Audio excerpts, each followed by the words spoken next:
حضرت لوط علیہ السلام کی قوم پر جس جگہ عذاب آیا، تھوڑا سا میں نے ظاہر ہے اس کا ایک نقشہ پیش کیا. آج ظاہر ہے وہاں پر بحیرہ مردار موجود ہے جسے ڈیڈ سی لوگ کہتے ہیں. اچھا، آج بھی اس پر تحقیق ہو رہی ہے، آج بھی اس پہ جو ریسرچ ہو رہی ہے، آج بھی اس پہ جو ماہرین آثار قدیمہ جو ہیں اس کا وزٹ کرتے رہتے ہیں. بلکہ یہاں تک کہا جاتا ہے کہ ریڈیس میں اس پورے جو مطلب اپنا جھیل کے جو ریڈیس میں جو ماؤنٹینز ہیں، جو راکس ہیں، وہ 2.25 کلومیٹر ڈیپتھ میں نیچے جو ہے سالٹی ماؤنٹینز ہیں، اور وہ انتہائی مطلب سمجھ لیجئے کہ ترش قسم کا سالٹ ہے. تو ایک تو آپ یہ ذرا بتائیے کہ ہم یہ سب کچھ مطلب ایک بالکل نیکڈ آئی سے دیکھ رہے ہیں، لیکن اس کے باوجود ہم غافل ہیں کیوں؟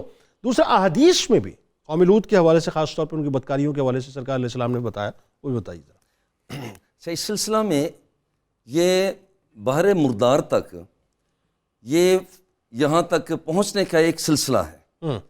فوری طور پر ایسا نہیں ہوا کہ یہاں پر ان بستیوں کو بدل دیا گیا، پلٹ دیا گیا. بڑی اچھی بات کر رہے ہیں آپ. ٹھیک. بلکہ یہاں پر اللہ جل جلالہ نے قرآن مقدس میں ارشاد فرمایا، اذ قال لهم اخوهم لوط الا تتقون، کیا تم ڈرتے نہیں ہو؟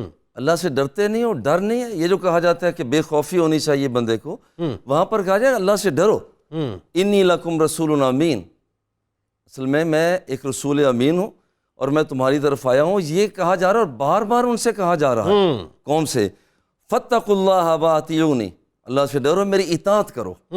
اور پھر یہ ہے کہ حضرت لوط علیہ السلام نے سے پھر دوبارہ فرمایا، دیکھو یہ کیا کرتے ہو، اتاتون الذکران من العالمین، کیا تم یہ ہم جنسوں کی طرف جاتے ہو اللہ اور اس گھرونے فعل کی طرف آتے ہو، وتذرون ما خلق لکم ربکم من ازواجکم بل انتم قوم عادون، اور پھر ان کی طرف آتے ہو جس کی تخلیق تمہارے لیے اللہ جل جلالہ نے کی ہے، اور پھر تم یہ بددیانتی کرتے ہو. اللہ اکبر، اللہ اکبر. اور اس کے بعد صرف یہاں تک نہیں، بار بار سمجھانے کے باوجود جب انہوں نے یہ کہا وما کان جواب قومہ الا ان قالوا اخرجوہم من قریتکم انہم اناس یتطہرون، یہ بڑے بنے پھرتے ہیں، جیسے آپ نے ذکر کیا کہ یہ کام کرتے ہیں، نیکی کی ترغیب دیتے ہیں، یہ کیوں دیتے ہیں ہمیں، نکالو یہاں سے. ٹھیک. اب اس کے رد عمل میں جو کچھ ہوا، اب یہ وہ 4 بستیاں فلما جعلنا عالیہا سافلہا، وہاں پر اس پورے کے پورے خطے کو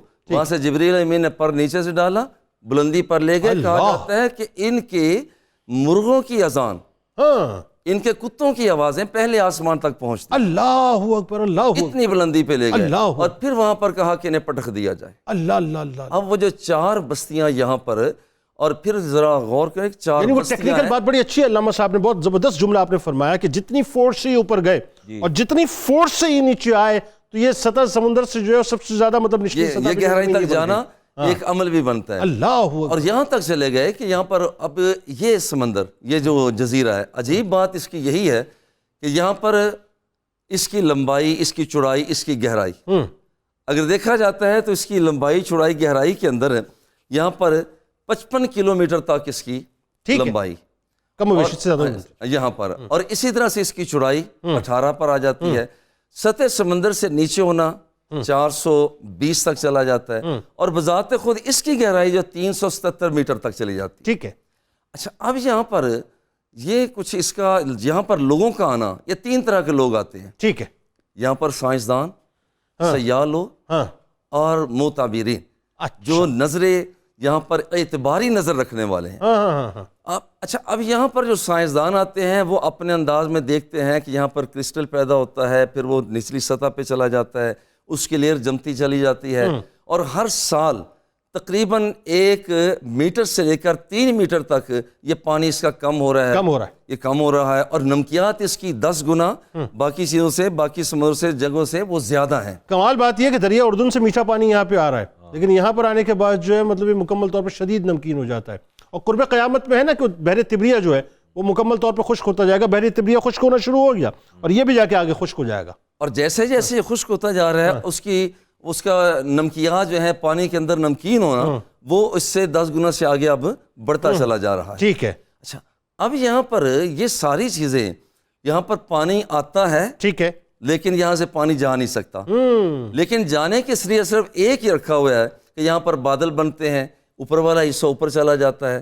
اور پھر عجیب بات یہ ہے کہ اس کا کچھ حصہ وہ اوپر والا حصہ اور نیچے والا حصہ، نیچے والا حصہ انتہائی ٹھنڈا ہوتا ہے، اوپر والا حصہ انتہائی گرم ہے. ٹھیک ہے. اور جب کوئی اس میں چھلانگ لگائے، کوئی اور چیز وغیرہ پھینکی جاتی ہے، وہ جو گرم حصہ ہے جب نچلی سطح پر جاتا ہے وہاں چھوٹے چھوٹے کرسٹل بنتے ہیں، او ہو اور ایک زبردست قسم کی طے وہاں پر جم جایا کرتی ہے. اللہ کی شان ہے یہ. اللہ کی شان ہے. آپ ایک اور بات دیکھیے، اس میں دیکھ رہا تھا کہ ویدر کا بڑا عجیب معاملہ ہے. یعنی جیسے جیسے آپ یہ اس کے بحر مردار کے قریب ہوتے جاتے ہیں، آپ دیکھیے کہ وہ بتایا جاتا ہے وہاں پہ، اور ریسرچ میں ساری پڑھ رہا تھا کہ گرمی کی شدت بڑھتی جاتی ہے، اور جیسے آپ اس کے کنارے پہنچ جاتے ہیں تو انتہائی شدید ترین گرم جو ہے وہاں کا موسم ہے، اور جیسے آپ اس سے دور ہٹتے ہیں تو موسم نارمل ہو جاتا ہے. تو اگر دوسرے لفظوں میں دیکھیں تو وہ غضب الہی کا جو تصور ہے وہ بھی محسوس ہوتا ہے. وہ بھی یہاں محسوس ہوتا ہے، کیونکہ جیسے گرمی جو ہوتی ہے، ایک حدیث میں آتا ہے جو گرمی ہے یہ جہنم کی سانسوں میں سے ایک سانس ہے. ہاں